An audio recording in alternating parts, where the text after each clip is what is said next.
Welcome back to Tabletop Assault. I'm Ross and today I'm going to be discussing damage mitigation. Now this is an area I'm very interested in, mainly because I've seen the Custodian Codex, I've now reviewed it, and it is a force that I do play, and they are quite a tough opponent. They've got toughness 5 usually across the board, they've got 2-up armor saves, they've got 4-up invulns, which seems great until you face an opponent that's bringing high strength and AP -1 and AP -2, because they know that they really don't want to go above with 3 and 4 because they'll just enter invul save. And that becomes a predictable weakness that I don't really enjoy, yet I'm still paying the points for this great invul save. On top of that, we are seeing other armies see differences in terms of damage mitigation. We had the Death Guard go from their 5-up ignore wounds to now the -1 damage, which is in some ways a big buff, but in other ways a bit of a difference, so it's an area that I'm very interested in discussing. First thing to discuss is the different types of damage mitigation. Now I'm looking more at special abilities here, so I don't really want to discuss armor saves, and I'm not really looking at minus to hit or to wounds, mainly because they're kind of before the wound is actually suffered.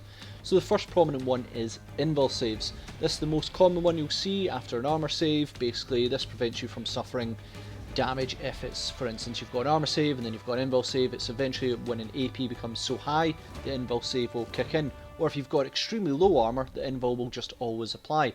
And that's where you kind of see it being the most useful. When you've got a 6 or 7-up save, then you've just got a 5-up invul save, then yeah, that 5-up will always make its points back because it will always almost be in use. But for heavily armoured units, it's maybe not as useful. Then we've got ignore X amount of damage. This is one we've seen a bit more in use these days. Useless for single wound entities, just won't even make an effect. And for low wound models as well, and I think we're seeing that with Plague Marines, where really it only takes into effect if you're hit by damage 2. Models with 6 wounds or more is extremely useful, though it will always have at least an effect once, so that is quite handy, and the more wounds you've got, the more it will actually probably pay back. We then have ignore X amount of AP, only often usually seen as AP -1. That's where you see when you, I think AdMech and I think the new Custodians have it to a degree, where you can actually just ignore AP -1, and that's very situational because you're not always going to be hit by just AP -1 weapons. You might be hit by 0 or AP -2, 3, etc. So although good and extremely situational where AP -1 might be predominant, overall it is very situational. Then finally we've got ignore wounds on a roll of X, and this one I'd probably argue is the most useful because it will almost always be in effect. However, it has been accused of delaying the game significantly because you're usually going to be rolling your armor, invul save, and then you're going to make another roll on top of it. A lot of people didn't like that because it was delaying the game, and we are now seeing it actually drop off a wee bit. It used to be predominantly wide throughout the Death Guard army, now it's only really seen in warlords such as Mortarion. So this brings me to my first point on an area that needs to change, and predominantly I think there needs to be a big reduction in the amount of prioritisation for invul saves. Now invul saves can be useful, fantastic for low armour units.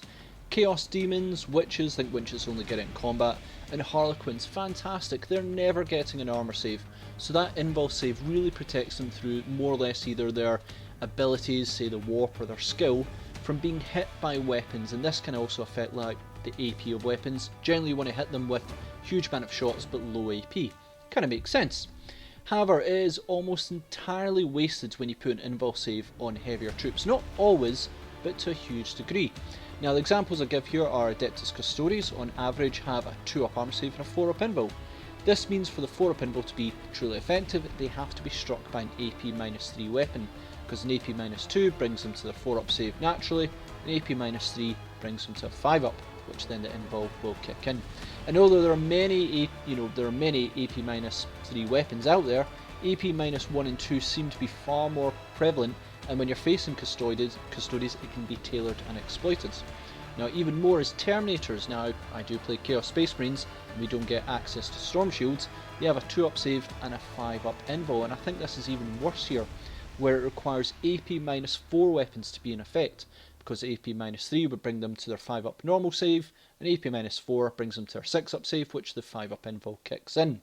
But this is like neutron laser level of strength, really high AP, which rarely a Terminator will be the target of. You'll probably find it against vehicles because they want to get maximum amount of damage, though you will find that in some cases AP -4 will target a Terminator at some point, but you may find that AP minus 2, 1, 2, 3, etc. will be more effective.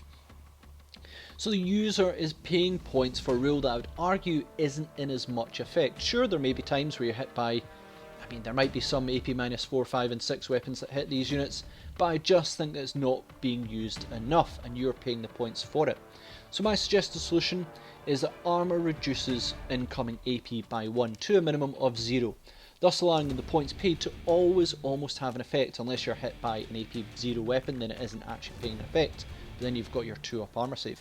So the example of this is that when you're a Custodes player, AP minus 3 would actually still be the same as your invul save, 4-up. But if you got hit by AP minus 4, then it become AP minus 3 and then it's 5-up, etc, etc.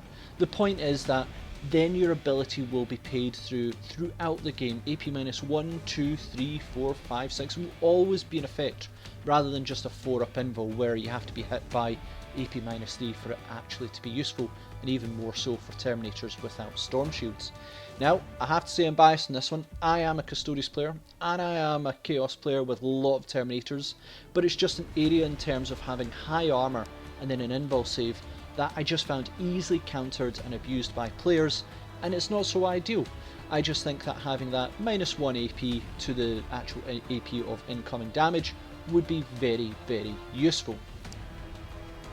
Next area I want to discuss is the ignore wounds on a roll of X. This seems to have been reduced vastly when it comes to 9th edition. It used to be an army wide rule for Death Guard, which has now switched to the minus 1 damage, which in some cases has been extremely good for the army, in some cases I'd argue not so much.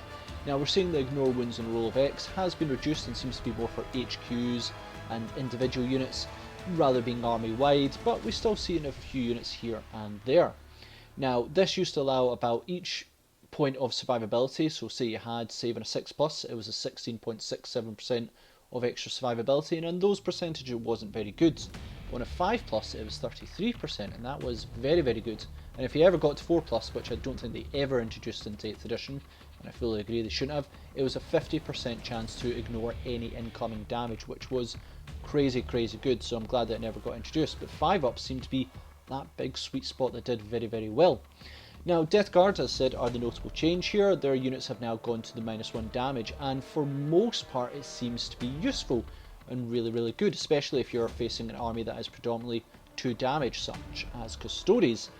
But if you're against an army that is either damage 1, damage 3, 4, 5, 6, then for Plague Marines it is completely useless, and that is one of their most iconic units.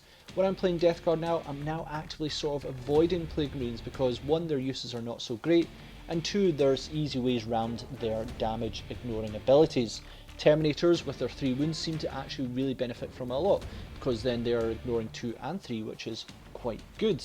But ultimately, do we prefer having the ignore wounds on an X? Do we prefer the minus 1 damage? I'd argue in a lot of cases for the army as a whole, the minus 1 damage was fantastic addition. But some about the Plague Marines, I just feel they've lost out by not having the 5-up ignore wounds rather than this minus 1 damage. That could be me being a bit biased, but they were such an iconic unit that I'm kind of struggling to justify at the moment. So is reducing AP maybe the solution to a few of these problems? Overall, it should be useful in all situations bar AP 0 weapons, and I don't believe you should ever try and nerf them even more. They're already, not offering any armour penetration. It shouldn't slow down the game as much as ignoring wounds. It should not be a swing in usefulness as the reduced damage, and it should almost always be situationally relevant where invul saves are not. Now I'd say that it should never be more than ignoring AP greater than 2, because if you manage to ignore AP 3 weapons that would be crazy, crazy good, but it's still an area that I think would be a vast improvement to some of the tankier units. Maybe they don't need an invul save, maybe they just need a 2-up save, minus 1 AP to the weapons coming in to a minimum of 0. And that is it about my discussion on damage mitigation. Now this may not affect people who play horde type armies. I don't think, Tyrannid armies who don't really favour monsters but many units, they're not going to be too bothered about this. They're just going to swarm the field, and the casualties that come, they're not too bothered by. But for elite based armies such as Custodes or Space Marines, if they use a lot of Terminators, surviving that damage is very, very important, because each loss of a model can be absolutely vital, and when there's ways to exploit it, I'm not happy about that, because you're paying points for abilities that really your opponent can find clever ways to ignore. Now in the tournament scene, if you're playing multiple opponents, you have to apply for everything, but when you're playing a specific opponent, which is the type of games I play more than anything, I do find my opponents maybe tailoring their army to try and find the maximum amount of weakness of an ability that I have. So what are the ways we can maybe improve that ability so that it seems useful at all times? So what do you guys think on this? Please comment, share, like and subscribe. Is this an area that really doesn't matter? Or maybe is this an area that might need a little bit more looking into? I'm really interested to hear people's thoughts, and we'll see you on our Tabletop Assault Battle Report.